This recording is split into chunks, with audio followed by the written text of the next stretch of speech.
Hey guys, this is DFD, aka Dark Frozen Depths, back with another Kamihime project video.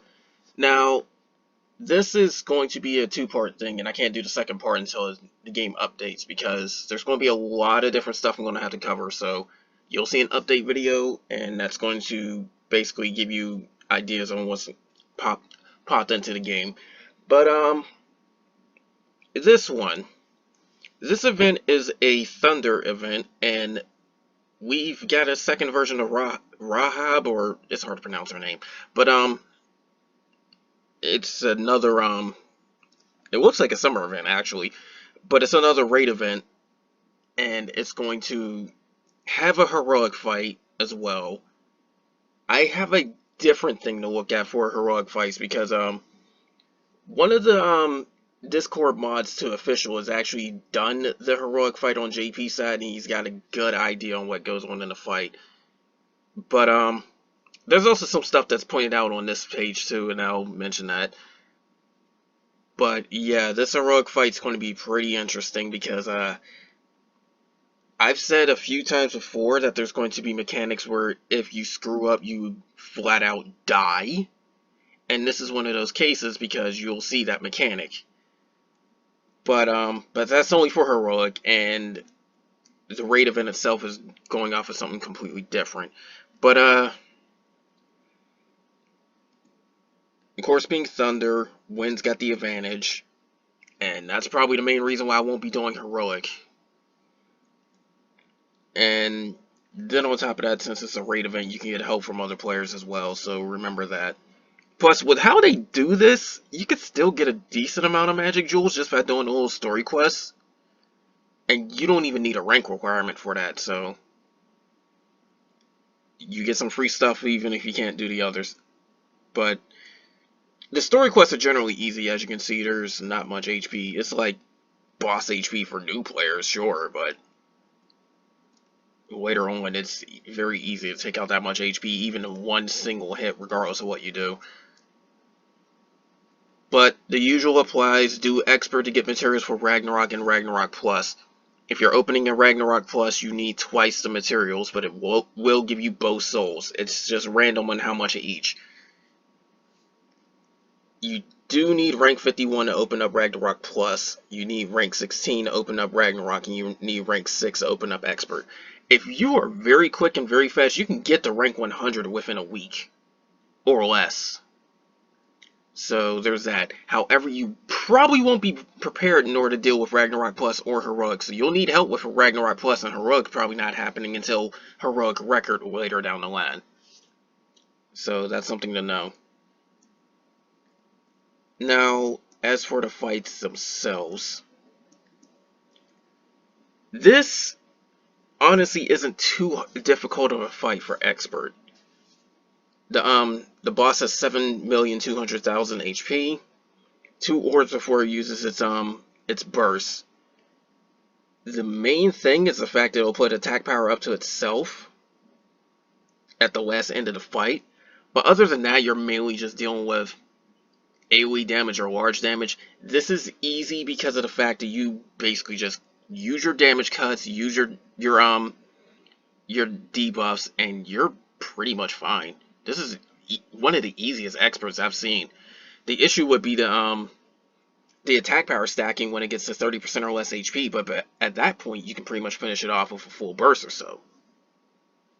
And that's assuming you're on even terms with this fight, because if you're just over leveled, which most people should be at this point, you're going to take it out pretty quickly. This easily is one of the more manageable expert fights, so that's something to keep in mind. But it is random on the 2x nuke, so if you have a character that can go in front of others like Gaia, they can take the brunt of all of that, or even just flat out nullify it. So, in fact, Gaia is very good for this event in general. But basically, you just damage cut, and there you go. You'll see everybody take damage at the halfway mark too, guaranteed, regardless of what the orbs are. So it's very easy to deal with. Things start getting interesting when you get into the Ragnarok and Ragnarok Plus fights, because They're basically done the same exact way, it's just way more HP. But both fights have 3 orbs. It's 16 million in Ragnarok, it is 72 million in Ragnarok Plus. Now, the bursts are all random damage. Again, if you have somebody that can just cover for everybody else, they can take the brunt of it or even flat out nullify it. It will greatly help you out. So that's something to know. In fact, anybody that has ROM is in a very good position for soloing Ragnarok Plus, because you can have ROM just come out in front and just tank very, very easily. ROM is very hard to kill, especially with the right weapon and setups. So that's something to know. If you have, you don't even need ROM. If you have Joan and Gaia, you can nullify the damage from one of these attacks if you want to. So keep that in mind.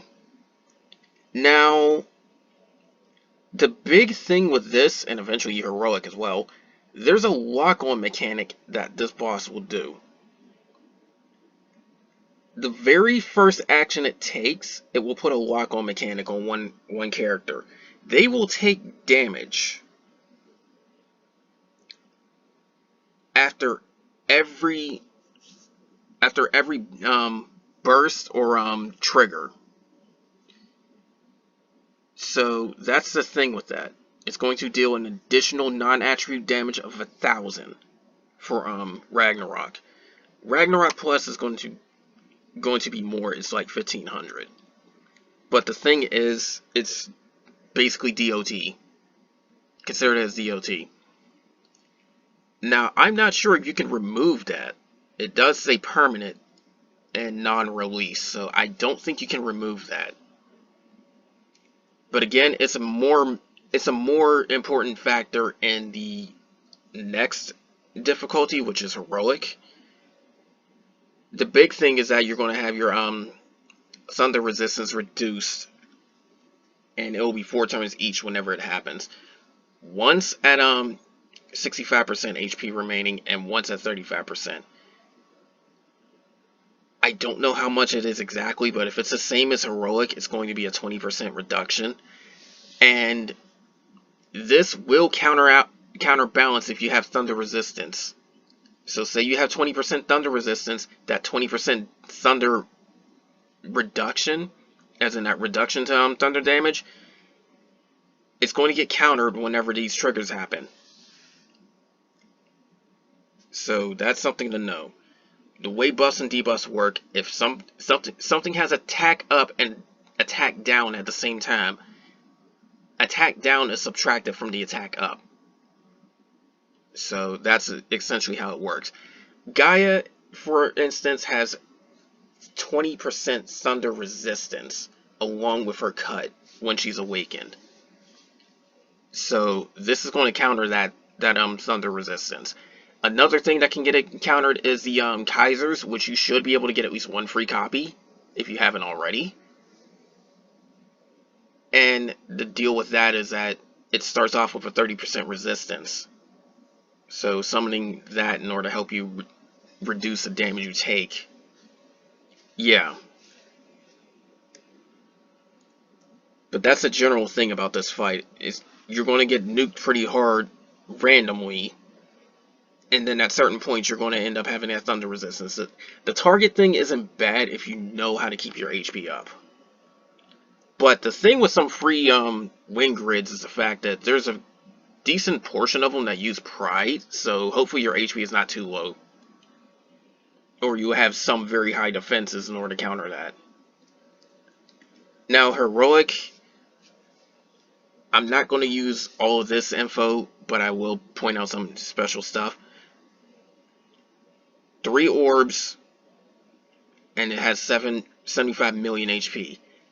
Supposedly, because there's an interesting little mechanic with this. I say supposedly. Now, it says that you're going to get randomly nuked 4 times in normal and 8 times in raging for the enemy burst. But the big thing is that it will have 2 revivals. 2 of them. It's like fortitude or something like that. I remember it will leave her at 1 HP, but whenever that happens, she'll remove one of those and she'll fully heal herself. That's why I say supposedly on that HP, because you'll see her go back to full twice in the fight. That means she actually has 225 million HP since you have to kill her 3 times. In addition to that, that target mechanic has 3,500 damage every time it goes off. So it can be pretty dangerous if you're not careful. In fact, that's the big thing about this fight. Rahab hits very hard. So you will need some defenses. That's why I mentioned Gaia. Of course, they're going to suggest Azazel and stuff like that too. In fact, if you have Azazel and Wind Manas, you're in a very good spot because those two alone are very hard to kill, but tossing Gaia and you're really good to go. But that's the main gimmick with this fight. She will revive herself. They say that if you have the wind gun from the Pazuzu event, you can possibly land Curse on her and counteract that full recovery. So my guess is that the full recovery happens before the buff removal or the debuff removal.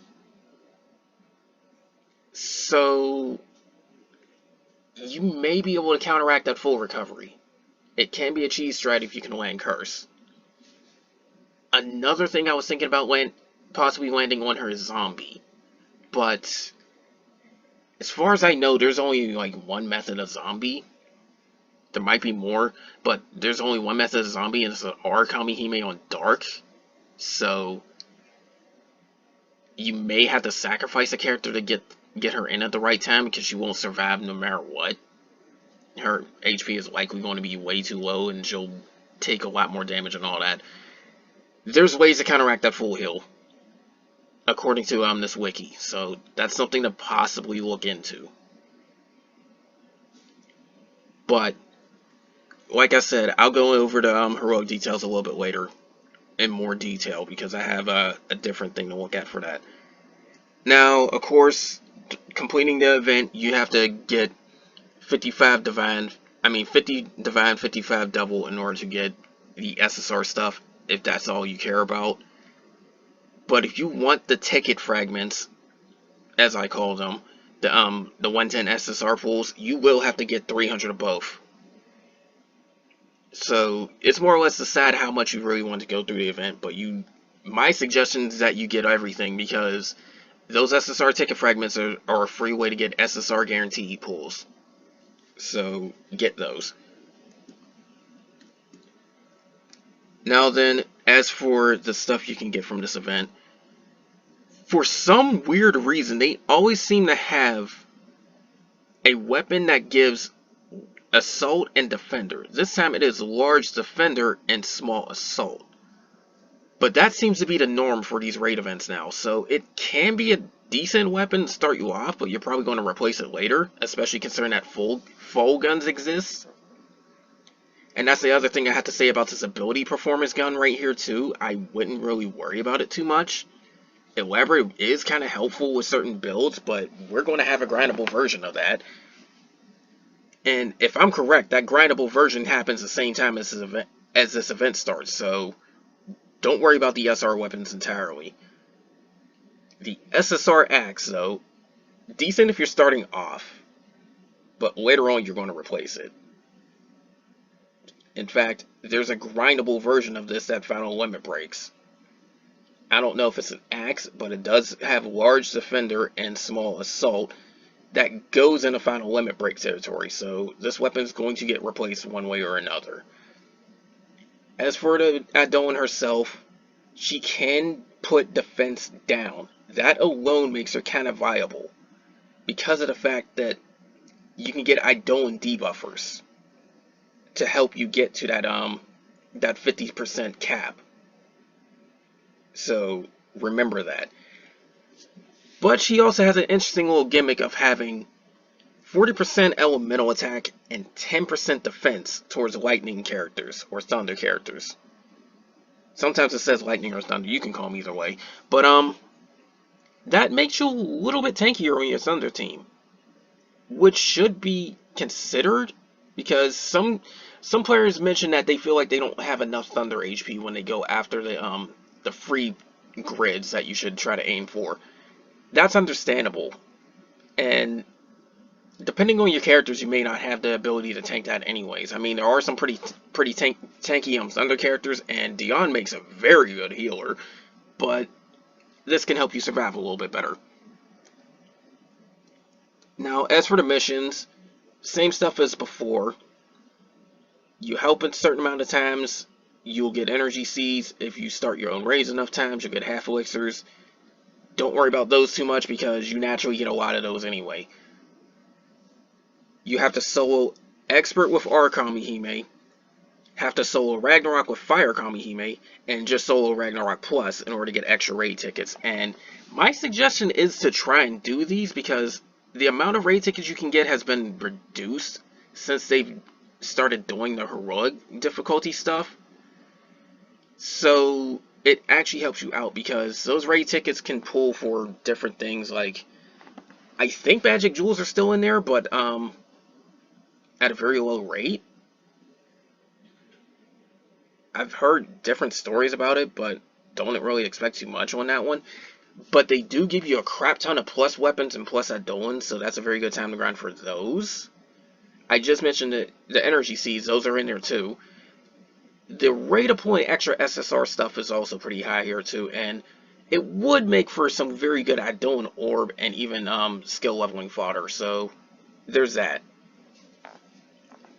But anyway, that's what I have for this event, but I'm still going to put the heroic info right here. So, a few things I didn't mention. First off, the heroic boss is immune to black propaganda or any sort of burst delay where you increase the orb count. So it's rooted at 3 orbs regardless. Don't forget that. As per usual, you use anything but wind and it's going to be very resistant towards them. And of course you can't land debuffs.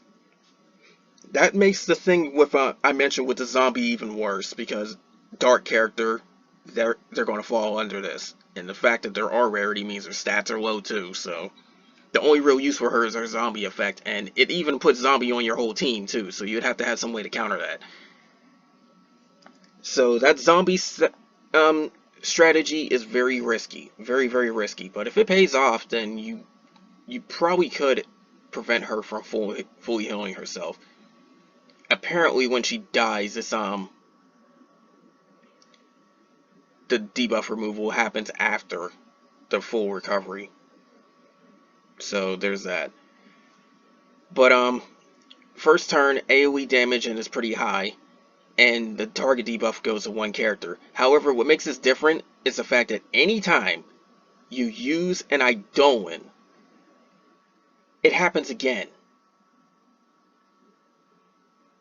So you can see your whole team getting targeted if you're not careful. Now, like the Ragnarok and Ragnarok Plus fights, 65% and 35% HP remaining, it will do those AoE triggers. Now, I think these still happen when she revives herself, so you can see that like upwards of 6 times. So that's something to know. And of course, when she loses all of her HP, the first 2 times she'll remove a fortitude, fully heal. She'll change a stance, and that's going to be a big thing I'll go into in a second. Removes all her debuffs and deals massive AoE damage. You will want some damage cut when this happens. And if you ever hit 100 turns, it says right here, failed attempt and try again when you are stronger. More details on that is actually, you will get hit with instant kill damage. All your buffs are removed as well beforehand. So you will not survive.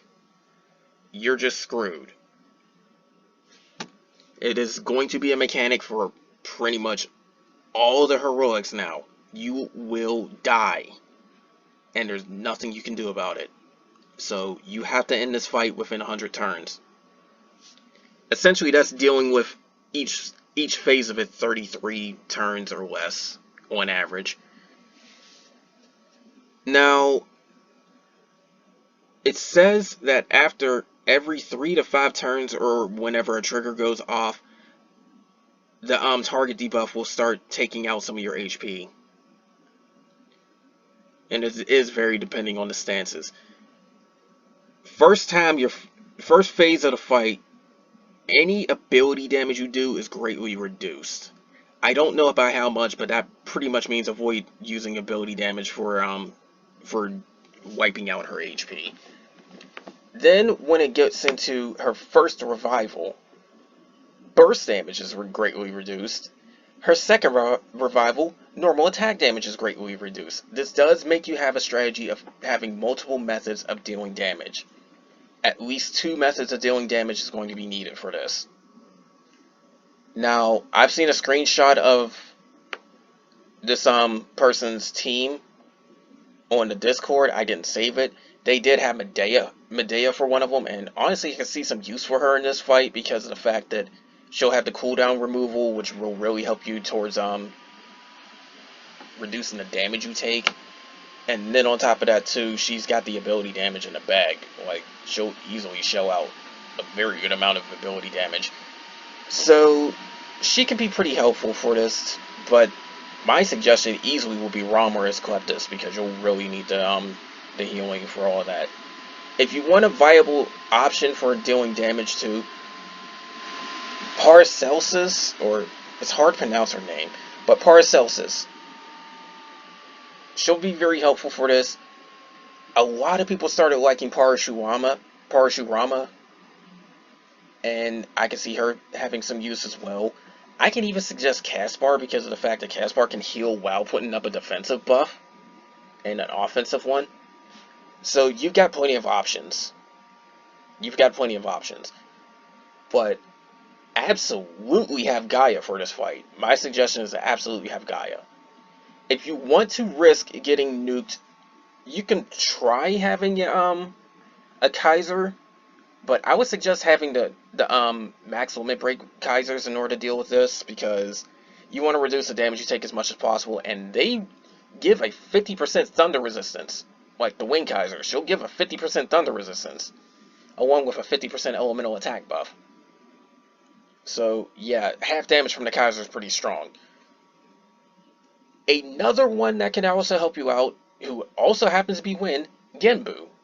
Because for 2 turns, if she's maxed out, is 80% damage reduction and a 5,000 barrier, if I'm correct. So that's extremely strong, and she'll instantly nullify the target debuff damage with some barrier remaining, hopefully. So that said, there's quite a few options if you happen to have it. And yeah, this is a typo. It says 4 random hits for the Raging, but the wiki has 8. Either way, you're taking a lot of damage in this fight, and damage cut is going to be your best friend. I can easily say Rom, Gaia, Ozzy. If you have her, maybe even Wind Uriel, because she'll start helping your defenses as well. In fact, stacking her defense buff with Rom's stackable defense buff will greatly reduce the damage you take. It is a very valuable strategy. Now, I'm going to give this an attempt with my Wind team, but I don't think they're going to survive, because I don't have a fully upgraded Wind grid. I'm still in the process of it. And then a big thing that hurts me in this is the fact that I don't have my Wind weapons fully leveled up. I'm going through the process of leveling so many guard weapons, and it's taking so much skill experience. So yeah. But I can also suggest Frigg for this fight as well, because Frigg is a healer that can also reduce the damage you take because of elemental attack down on the enemy. So that's a good debuff. Now, the last thing I can suggest for you on this fight is to absolutely try to keep your HP at a reasonable level. Again, Pride weapons seem to be pretty plentiful on Wind, especially since we have a grindable one that comes with 2 forms of Pride. So if you are going to use that strategy, make sure your HP can still withstand the attacks because you don't want to be too low. That's all I can really say for that. But anyways, that's all for this.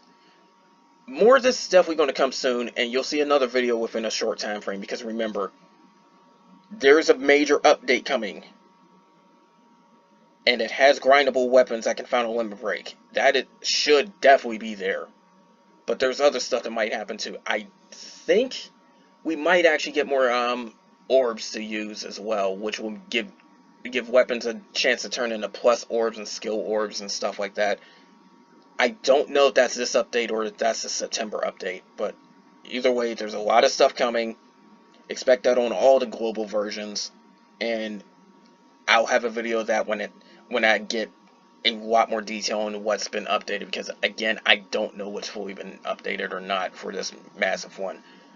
In fact, I've heard the Fang Caves also are open at all times except for Ragnarok ones. They're still based on which day of the week.